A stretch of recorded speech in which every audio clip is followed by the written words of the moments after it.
Hi friends, welcome to Deepika reviews. ఈ video మీకు నచ్చినట్లయితే వీడియోని లైక్ చేసి షేర్ చేసి సబ్స్క్రైబ్ చేసుకోవడం మర్చిపోకండి.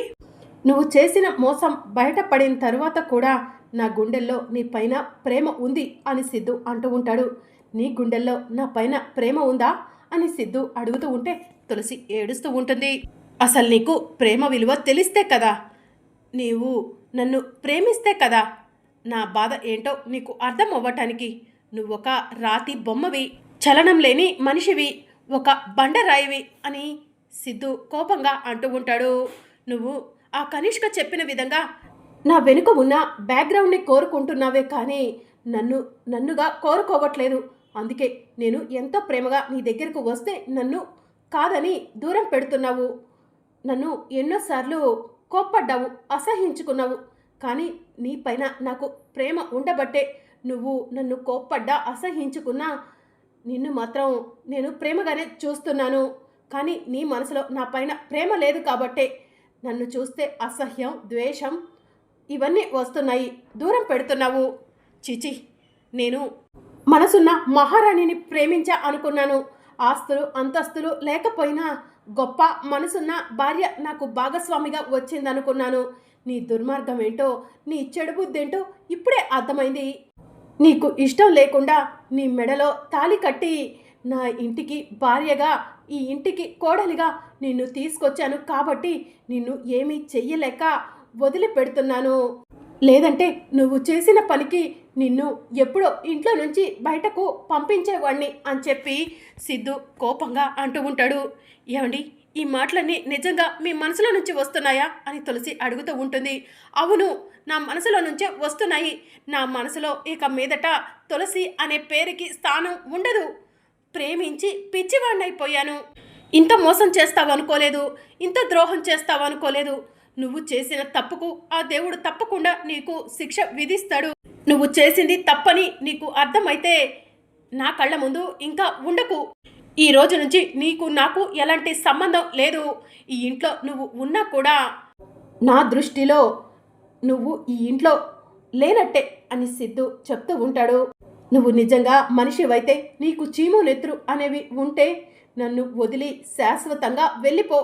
నా చేతులతో నీ మెడలో తాళి కట్టాను కాబట్టి నిన్ను మెడపట్టి ఇంట్లో నుంచి బయటకు గెంటేయలేకపోతున్నాను అని సిద్ధు ఏడుస్తూ అక్కడి నుంచి వెళ్ళిపోతాడు. ఇక తులసి అక్కడే ఒంటరిగా కూర్చొని కుప్పకూలి ఏడుస్తూ ఉంటుంది. దేవుడా, ఎందుకయ్యా నా భర్త నన్ను అసహించుకునేలా చేశావు? నేను ఆ రోజు చేసింది ఈ నియోజకవర్గ ప్రజలు బాగుండాలనే కదా.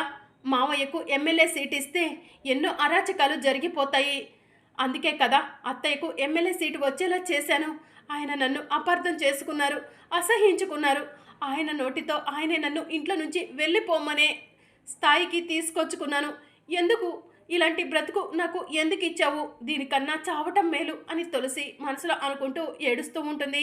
ఇక మరోవైపు లక్ష్మి జయనందన్కి భోజనం వడ్డించడానికి అన్ని ఏర్పాట్లు చేస్తూ ఉంటుంది. జాను, అల్లుడు గారికి అన్నం పెట్టిస్తాను, తీసుకెళ్ళి ఇవ్వమ్మా అని లక్ష్మి చెప్తూ ఉంటుంది.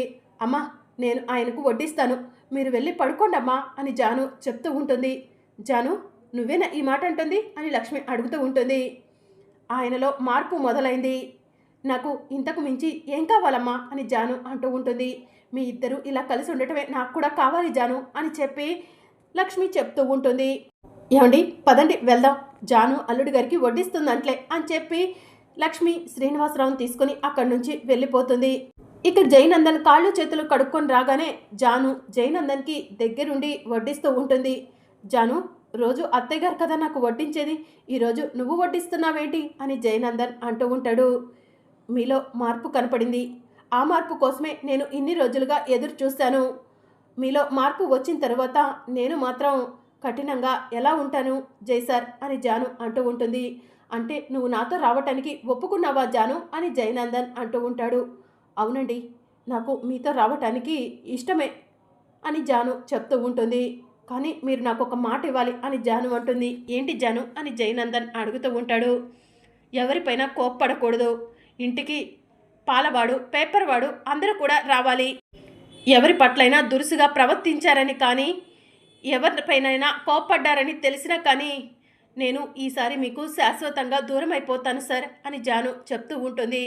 జాను, నా ప్రాణానికి ప్రాణం నువ్వు. నీ మనసు నొచ్చుకునే పని ఏది చెయ్యను జాను అని జయనందన్ చెప్తూ ఉంటాడు.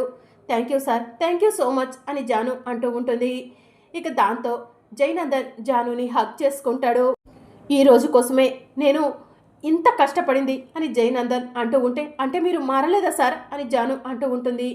జాను, నీ కోసం మారాను కదా, అదే కష్టం అంటున్నాను అని జయనందన్ అంటూ ఉంటాడు. మీ భార్య కోసం మీరు మారటం కూడా మీకు కష్టమేనా సార్ అని జాను అంటూ ఉంటే, జాను అలా అర్థం చేసుకోకు అని జయనందన్ అంటూ ఉంటాడు. సరే సార్, మీ బాధ ఏంటో నాకు అర్థమైంది. ఇక మీదట మీరు అందరితో కలిసిపోయి సంతోషంగా ఉండాలి. ఇంటికి ఎవరు వచ్చినా సరే హ్యాపీగా రిసీవ్ చేసుకోవాలి అని జాను చెప్తూ ఉంటే, సరే జాను, నువ్వు చెప్పినట్టే వింటాను. ఇక మన ఇంటికి బయలుదేరదామా అని జయనందన్ అంటూ ఉంటే, ఇప్పుడు చాలా రాత్రి అయింది కదా సార్, రేపు మార్నింగ్ వెళ్దాం అని జాను అంటుంది.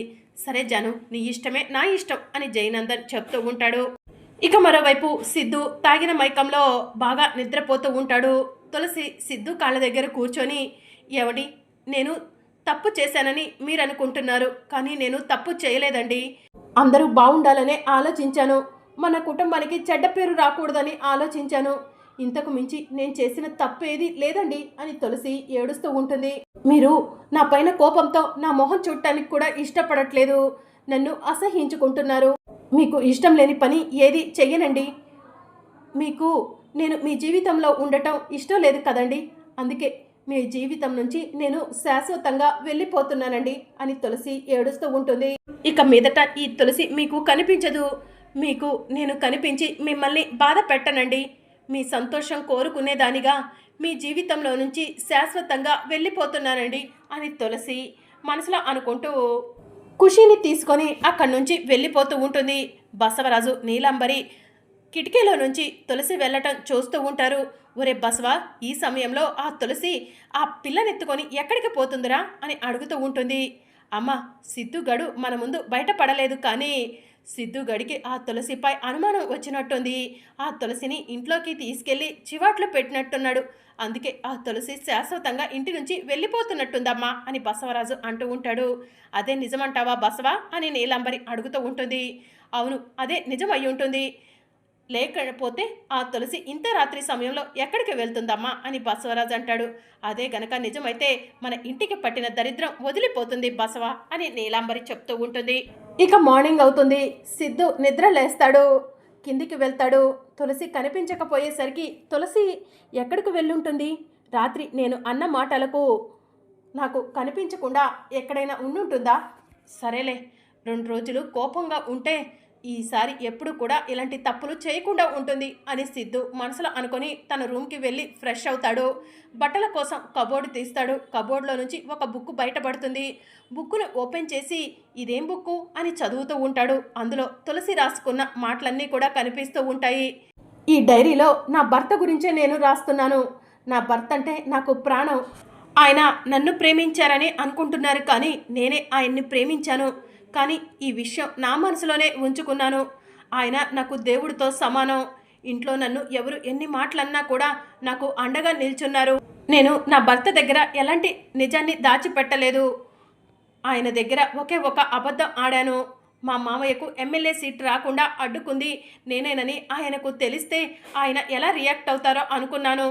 ఆయనకు ధైర్యం చేసి ఆ నిజం చెప్పినా కూడా ఆయన నన్ను ఫూల్లాగా చూశారు. నా బాధ్యత ప్రకారం నేను ఆయనకు నిజం చెప్పాను. ఆయన మాత్రం నేను అలా చేసుండనని నన్ను గుడ్డిగా నమ్మేశారు. ఆయన నమ్మకం వమ్ము చేసుకోకుండా ఉండేలా చూడు దేవుడా. ఆయన నాకు కావాలి, ఆయన లేకపోతే నేను బ్రతకలేవను. ఆయన నా ప్రాణం అని తులసి డైరీలో రాసి ఉంటుంది. ఆ డైరీ చూసి సిద్ధు షాక్ అవుతాడు. తులసిని రాత్రి అవమానించాను, నా పైన నీకు ప్రేమ ఉందా అని అడిగాను. నాకంటే ఎక్కువగా తులసి నన్ను ప్రేమించింది. అలాంటి తులసిని అవమానించాను. ఇదంతా కూడా ఆ కనిష్క వల్లే. తులసి తులసి అని సిద్ధు కిందికి వస్తాడు. అదేంట్రా సిద్ధు, తులసిని పిలుస్తున్నావు? తులసి ఉదయం నుంచి రూమ్లో నుంచి బయటికి రాలేదు కదా అని విశాలాక్షి అంటూ ఉంటుంది. ఏం మాట్లాడుతున్నావమ్మా, తులసి రూమ్లో లేదు కదా అని చెప్పి సిద్ధు అంటూ ఉంటాడు. అప్పుడే నీలాంబరి, బసవరాజు బయటికి వస్తారు. ఏంట్రా, ఏం వెతుకుతున్నావు అని చెప్పి సిద్ధుని అడుగుతూ ఉంటారు. తులసి ఎక్కడ కనిపించట్లేదు అని చెప్పి సిద్ధు చెప్తూ ఉంటాడు. రాత్రి ఆ పిల్లను తీసుకొని ఇంట్లో నుంచి వెళ్ళిపోవడం మేము చూసాంరా అని బసవరాజు చెప్తూ ఉంటాడు. నానా ఏం మాట్లాడుతున్నారు మీరు అని సిద్ధు అంటూ ఉంటాడు. అవునరా, ఆ పిల్ల ఖుషిని తీసుకొని తులసి రాత్రి ఇంట్లో నుంచి వెళ్తుంటే చూశాము అని బసవరాజు చెప్తూ ఉంటాడు. తులసి వెళ్తుంటే మీరు అడ్డుకోకుండా ఏం చేశారు నాన్న అని సిద్ధు అంటూ ఉంటాడు. నీకు ఆ తులసికి మధ్య ఏం గొడవ జరిగిందో మాకేం తెలుసురా, అందుకే వెళ్ళిపోతుందేమో అనుకున్నాము అని నీలాంబరి చెప్తూ ఉంటుంది. మరి అప్కమింగ్ ఎపిసోడ్లో ఏం జరగనుందో తెలుసుకోవాలనుకుంటున్నారా? అయితే ఛానల్ను సబ్స్క్రైబ్ చేసుకొని సపోర్ట్ చేయడం మర్చిపోకండి. Thank you for watching.